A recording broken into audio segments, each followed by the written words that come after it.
बिस्मिल्लाहिर्रहमानिर्रहीम। अस्सलामुअलैकुम। Model text book of English based on National Curriculum of Pakistan 2022 to 2023 for grade 9 National Book Foundation Federal Textbook Board Islamabad। Today we discuss the unit number 8। आज हम अल्लाह की रहमत से एक unit discuss करने जा रहे हैं जिसका टाइटल है द ईगल, उकाब। इलामा इकबाल की शायरी में उकाब बहुत ज़्यादा गालिब नज़र आता है। इलामा इकबाल ने अपनी बहुत सारी पोइट्री के अंदर इसको एक अलामत के तौर पर, तशबीह के तौर पर इस्तेमाल किया है। कहीं इसको दरवेश के रूप में दिखाया है उसने, और कहीं झपटने के रूप में, उड़ने के रूप में, और इस तरह की जगहों पर परवाज़ करने के रूप में दिखाया गया है जहाँ पर आमतौर पर कोई परिंदा नहीं पहुँच सकता। आफ्टर कंप्लीटिंग दिस लेसन, ये स्टूडेंट्स लर्निंग आउटकम्स इसमें काफ़ी ज़्यादा हैं। हम इसकी रीडिंग की तरफ आते हैं। पहले यहाँ पर इसका मेन थीम, सब थीम दिया गया है। Nature and natural resources, connecting people and nature, के लोगों का फितरत के साथ क्या ताल्लुक़ है, और जो फितरती कुदरती वसाइल हैं नेचर का, उन चीज़ों के साथ ताल्लुक़ दिखाया गया है इस पोम के अंदर। और ये pre reading question, post reading question, while reading, each and everything discuss in this video. First of all translation करते हैं इसकी। The eagle bye Alfred Lord Tennyson, ये इनके राइटर हैं। यहाँ से इसकी ट्रांसलेशन हम स्टार्ट करते हैं। ही क्लैस्प्स द क्रैग विद क्रॉक्ड हैंड्स। इस लाइन में शायर बयान करता है कि जो उकाब है वो अपने मुड़े हुए पंजों से चट्टान को थामे हुए है। Close to the sun in lonely lands, तन्हा सरजमीन पर वो उकाब सूरज के करीब है। Ringed with the azure world the stand,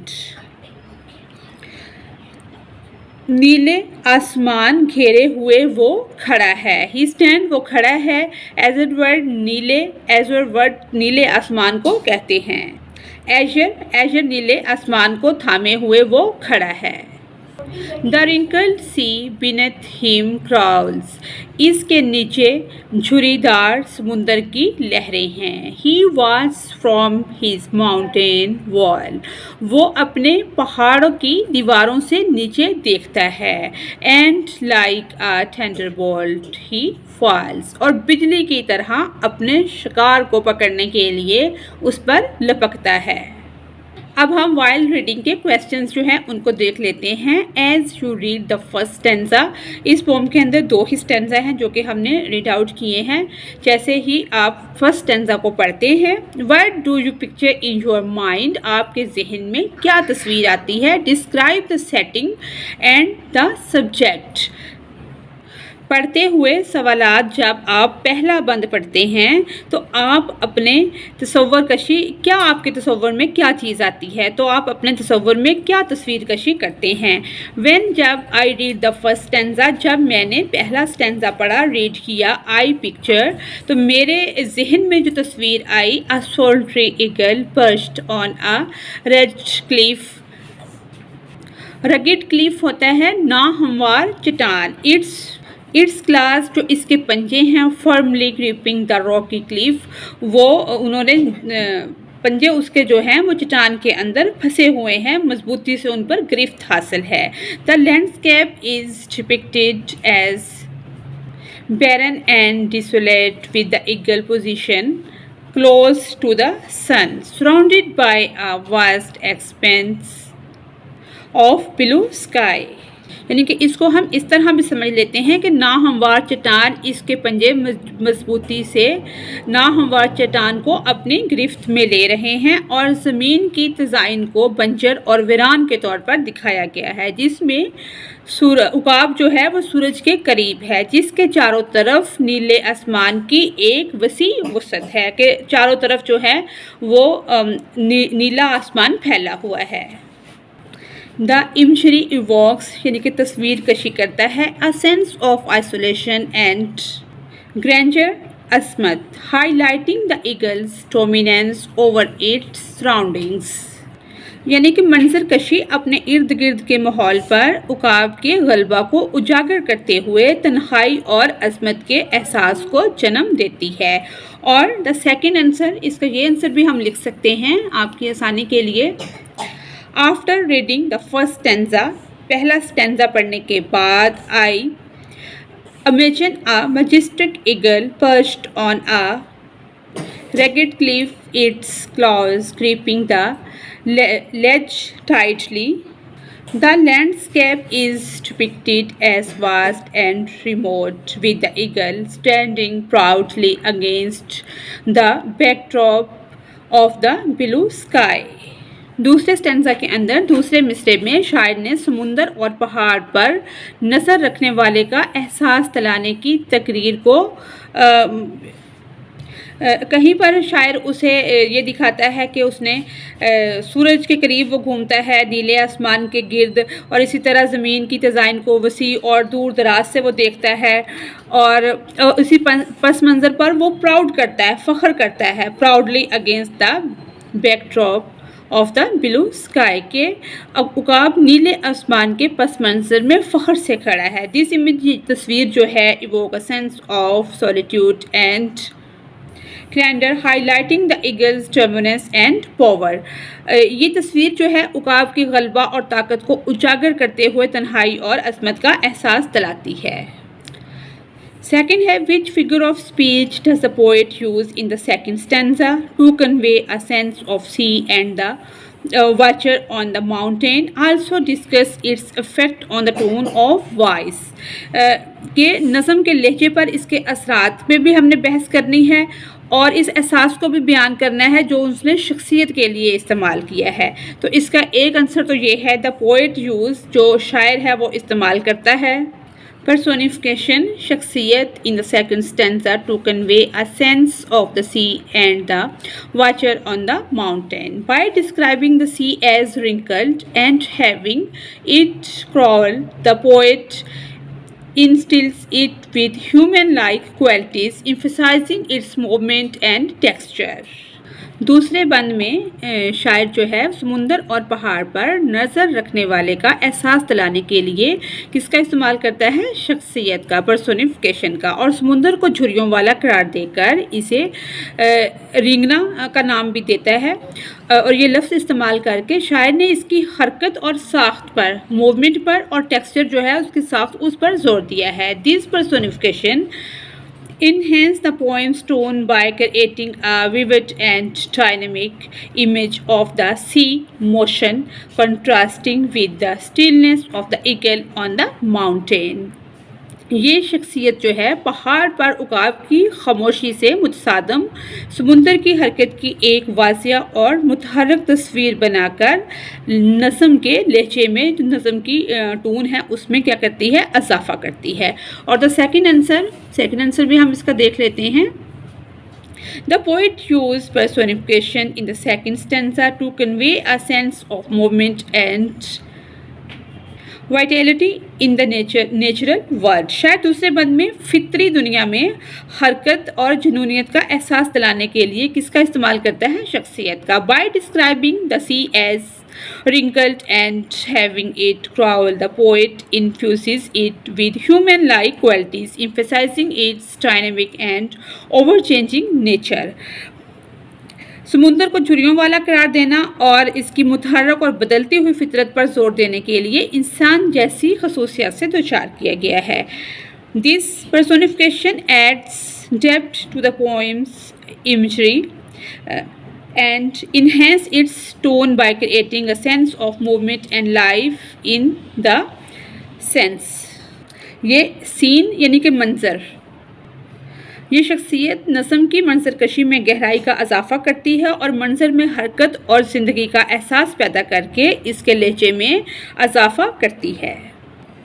अब है प्री रीडिंग क्वेश्चन, इनको हम देख लेते हैं। Think of yourself to be personified as a object, plant, animal, bird.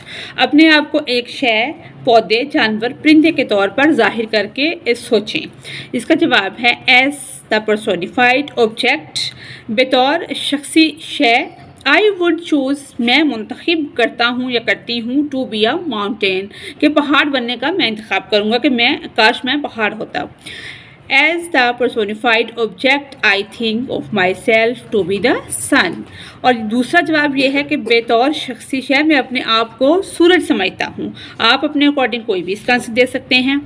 Second है गिव 3 ट्रीट्स, जो है खसलतें हैं, of your personality that match with your personification, also justify your choice. यानी कि अपनी शख्सियत की 3 खसलतें बताएं जो आपकी शख्सियत से मिलती हैं और अपनी पसंद का जवाब भी पेश करें। 3 जो 3 ट्रेड्स हैं ऑफ माई पर्सनैलिटी, मेरी पर्सनैलिटी की, शख्सियत की जो 3 खसलतें हैं वो ये हैं। डैट मैच जो कि मिलती जुलती हैं, with being a mountain or solidity, endurance and grandeur, यानी कि इस्तेहकाम, बर्दाश्त, और पहाड़ अपनी ठोस और मजबूत फितरत के लिए मशहूर है। Mountain are known for their solidity, ये पढ़ लिया है, and unyielding nature representing strength and stability, और ऐसे अनासर जो इसके ख़िलाफ़ हैं, जैसे इसकी स्टेबिलिटी है कि वो मुकम्मल तौर पर उसमें इस्तेहकाम पाया जाता है, वो खड़ा रहता है, मजबूत होता है, और अनयाल्डिंग नेचर के वहाँ कुछ दरख्त वगैरह पैदा होते हैं और आम तौर पर जो खुश्क पहाड़ होते हैं उन पर कोई भी चीज़ पैदा नहीं होती। They stand tall and unwavering against the elements, वो सीधे खड़े रहते हैं और वो हरकत नहीं करते। embodying endurance and resilience. Additionally, mountains are often seen as majestic and inspiring, evoking a sense of grandeur and majesty.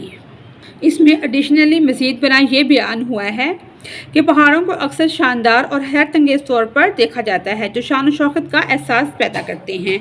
और इसका ये भी सेकंड आंसर है, हम ये भी लिख सकते हैं और ये भी लिख सकते हैं। अब हम इस पोम की समरी को देख लेते हैं। द ईगल, उकाब जो पोम है, is a short poem consisting of 2 stanza. उकाब एक मुख्तसर नज़म है जो 2 बंदों पर मुश्तमिल है, ईच विद 3 लाइन्स, और हर एक बंद जो है वो 3 सत्रों पर मुश्तमिल है। The poem describe an eagle perched high on craggy mountain, isolated and majestic. नज़म में एक उकाब को बयान किया गया है जो एक करबदार पहाड़ पर बैठा है। The first stanza emphasize the eagle's powerful and solitary presence with vivid imagery such as he clasps the couch with crooked hands and close to sun in lonely lands. इसको नज़म में एक उकाब को बयान किया गया है जो एक करबदार पहाड़ पर बैठा हुआ है। अलग थलग और शानदार पहला बंद उकाब की ताकत और तन्हाई की मौजूदगी पर जोर देता है। The use of personification and alliteration enhance the grander असमत of the eagle and its involvement. इसमें वासिया मंजर कशी की गई है कि जैसा वो टेढ़े हाथों से अपने पंजों से उसको गर्क को पकड़ता है और तन्हा ज़मीन में सूरज के करीब शख्सियत और तखसीस का इस्तेमाल उकाब और इसके माहौल की शान को बढ़ाता है। इन द सेकंड स्टेंजा, और दूसरे बंद में दूसरे स्टेंजा के अंदर, Tennyson portrays the eagle sudden and dramatic action, के उकाब की अचानक और ड्रामाई कार्रवाई की तस्वीर कशी करता है जो पोइट है। द फ्रेज, जो इसमें फ्रेज है, रिंक्ड विद द एजर वर्ड। दूसरे फिक्रा में इसके दूसरे स्टेंजा में जो तस्वीर कशी अचानक और ड्रामाई कार्रवाई की हुई है कि एजर दुनिया के साथ, ब्लू स्काई के साथ वो जैसे मुंसलिक है। He stands convey the birds dominance, इससे क्या होता है, उसकी जो मुतहरक शख्सियत है उसकी अक्कासी होती है। And the vast sky surrounding it, के बहुत बड़ा खुला वसी आसमां उसके इर्द गिर्द है। द फाइनल लाइन, आखिरी लाइन में, फाइनल लाइन में, he watches from his mountain walls and like a thunderbolt he falls, capture the eagle swift and powerful descent emphasising its strength and grace, कि एक गर्ज की तरह वो गरजता है, गिरता है परिंदों के ऊपर और एक ही वार में उनको झपट लेता है। उकाब के तेज़ और ताकतवर नज़ूल को पकड़ते हैं, इसकी ताकत और उस पर जोर दिया गया है इसके अंदर। ओवरऑल मुकम्मल तौर पर the pome celebrate the majesty and power of the eagle using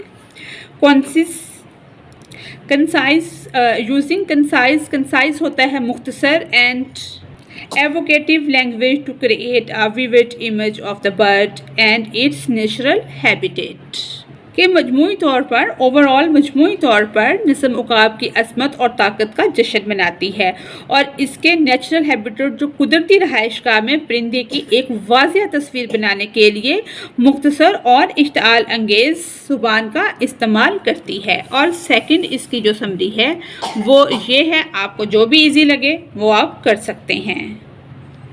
next हमारे पोस्ट रीडिंग क्वेश्चंस हैं। व्हाट इमेज और emotion come to mind when you read the word crag, sun, sea and Thunderbolt.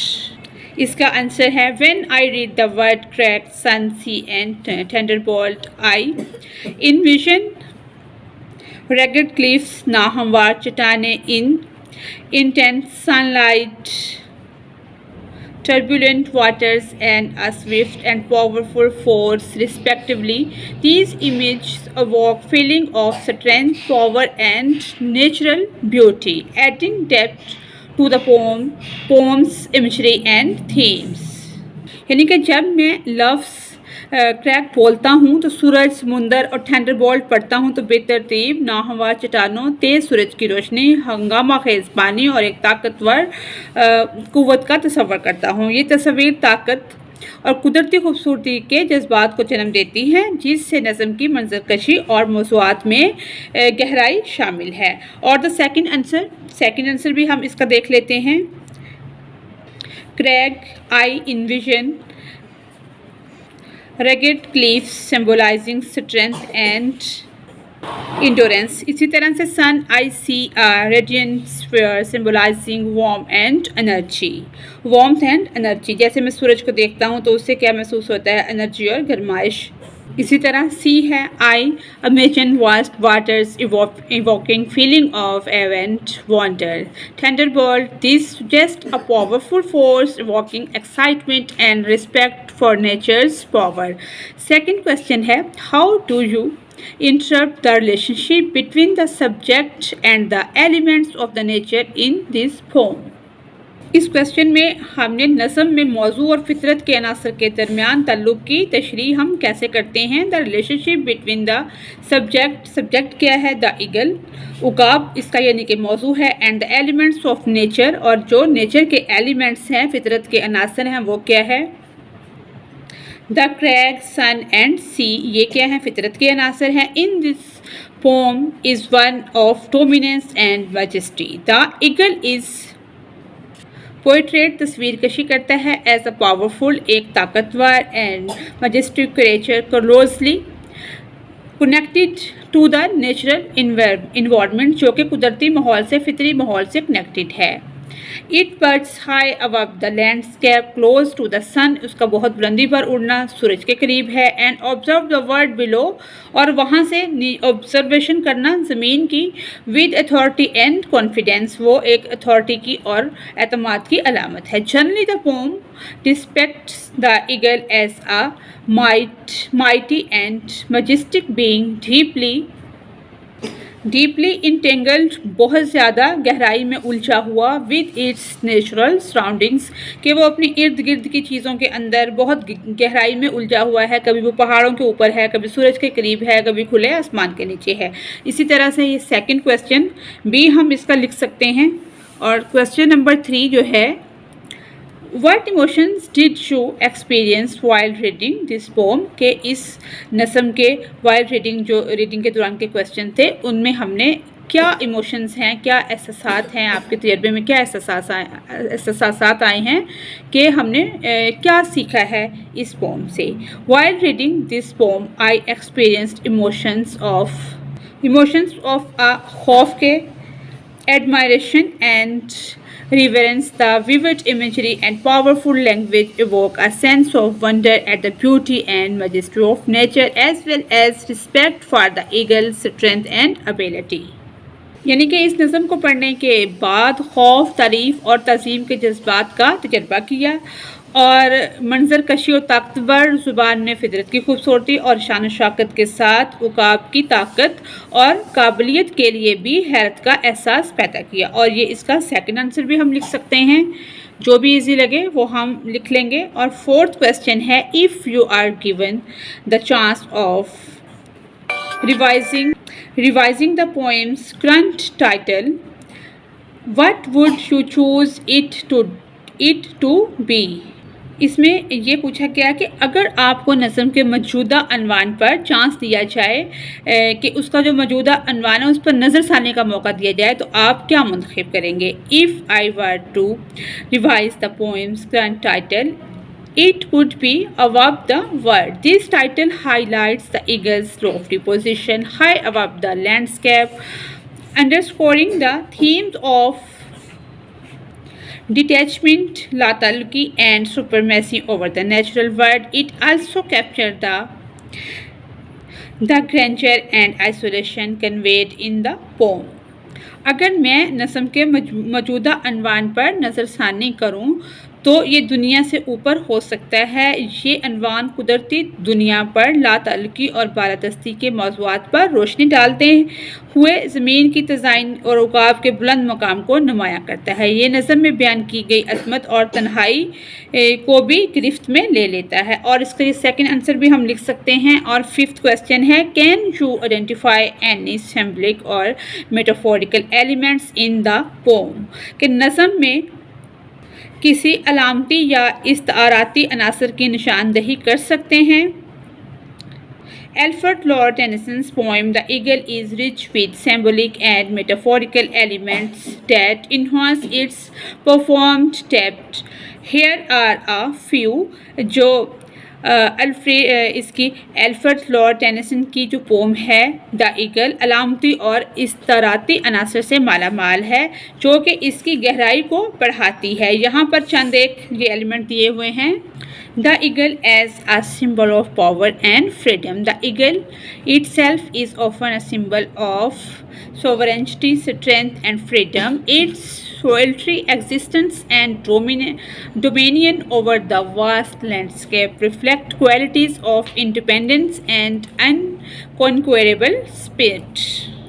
यानी कि उकाब अक्सर खुद मुख्तियारी, ताकत और आज़ादी की अलामत होता है। इसका तन्हा वजूद और वसी ज़मीन की तज़ाइन पर तसल्लुत, आज़ादी और नाकाबिले तस्खीर जज्बे की अक्कासी करता है। The setting, the eagle's perch high on the craggy cliff symbolise are lofty unreachable place. यानी कि जो इसकी अलामत है वो क्या करती है कि वो वहाँ पर कोई भी नहीं पहुँच सकता, अनरीचेबल प्लेस जहाँ पर कोई जा ना सके। सुजेस्टिंग आइसोलेशन, यानी कि वो तन्हाई को सुजेस्ट करती है। और perhaps a perspective that is above and removed from the everyday world. This can be seen as a metaphor for viewing life from a higher, more detached vantage point, possibly reflecting on freedom, solitude or spiritual elevation.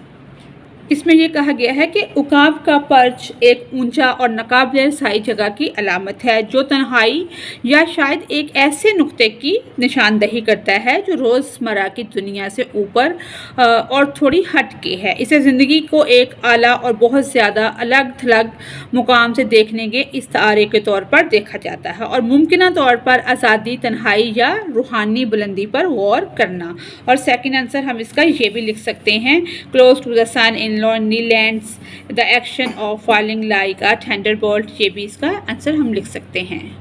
अब हम इसकी paraphrasing कर लेते हैं। ये इसका first stanza है, यहाँ हमने इसकी पैराफ्रेजिंग की है। In the poem the eagle written by Alfred Lord Tennyson reflects, अक्कासी करती है his fascination with nature and his ability to capture the essence of its beauty and power in his poetry।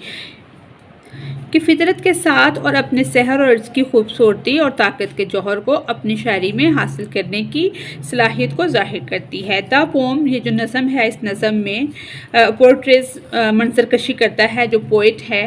The eagle as a symbol of strength के जो उकाब है वो एक अलामत है मजबूती की, फ्रीडम आज़ादी की, and majesty embodying the symbol force of the natural world, और अजमत की अलामत के तौर पर जिसमें कुदरती दुनिया को शानदार कवतों में मुजस्सम किया गया हो। इन द फर्स्ट स्टैंजा, पहले मिसरे के अंदर, पहले बंद के अंदर, Alfred Lord Tennyson open with a description of an eagle perched on a crag, a step or ragged cliff with its talons, crooked hands firmly gripping the rock।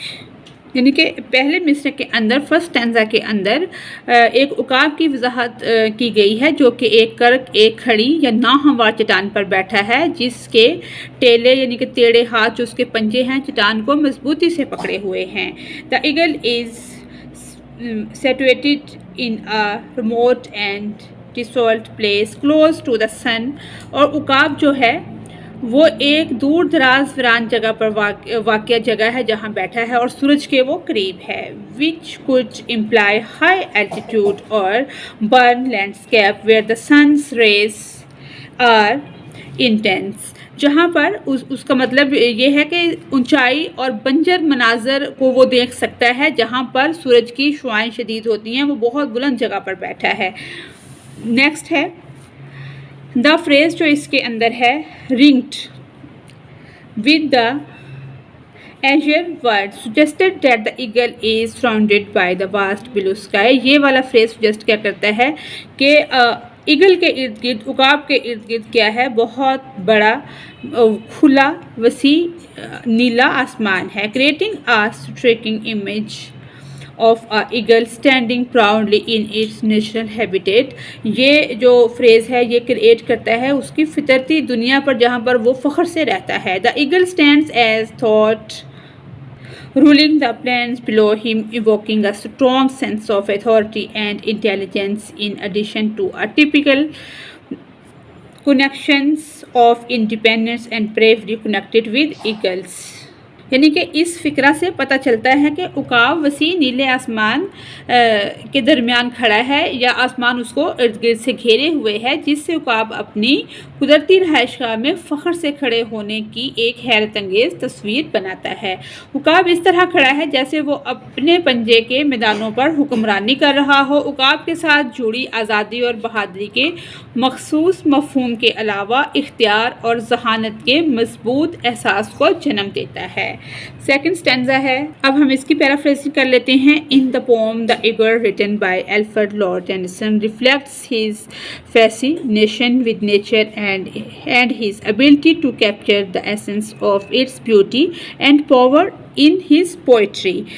इनकी जो लिखी हुई नज़में हैं उनके फितरत के साथ अपने सहर और इसकी खूबसूरत और ताकत के जौहर को अपनी शायरी में हासिल करने की सलाहियत को ज़ाहिर किया गया है।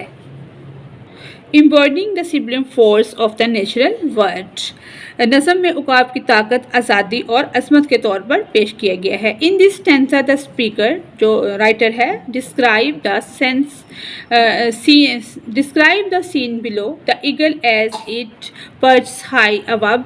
शायर जो है एक ऐसे मंजर की अक्कासी करता है कि उकाब के नीचे के मंजर को इस तरह बयान करता है कि जब वो ऊपर चला जाता है। द सी इज़ डिस्क्राइब, उसने जो सूरज उसको समुंदर को बयान किया है, as wrinkled implying its rough and turbulent nature.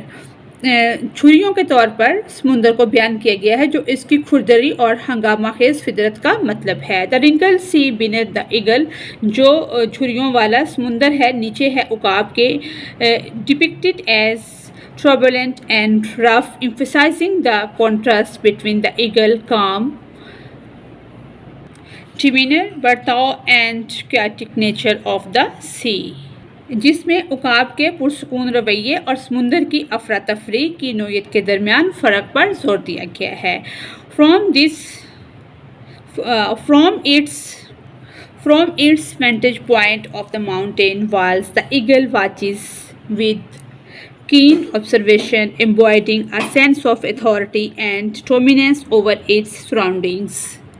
पहाड़ी दीवारों पर अपने मुकाम से उकाब अपने इर्द गिर्द के माहौल पर इख्तियार और तसल्लुत के एहसास को मुजस्सम करते हुए गहरे मुशाहिदे के साथ देखता है. The eagle is referred to as a thunderbolt in the final line of the Tennyson's. Metaphorically compares the eagle's descent to a thunderbolt, highlighting its swift and powerful hunting technique. Thunderbolt का मतलब है कि उकाब आखिरी सतर में Thunderbolt कहा है, इसको इस्ताराती तौर पर उकाब के नज़ूल का गर्ज से मवाजना करना है कि इसकी तेज़ और ताकतवर शिकार की तकनीक को नुमायाँ करता है. Overall this stanza highlights the eagle's mystery of its environment and reinforce its status as a majestic and formidable nature. मजबूत फितरत. मजमूई तौर पर यह बंद अपने माहौल पर उकाब की महारत को नुमायाँ करता है और एक शानदार और ताकतवर मखलूक के तौर पर इसकी हैसियत को तक़वियत देता है. इसी के साथ ही हमारी आज की एक्सरसाइज मुकम्मल होती है. अगर आपको वीडियो से कोई रहनुमाई मिल रही है तो वीडियो को लाइक और चैनल को सब्सक्राइब करें. Thanks for watching us.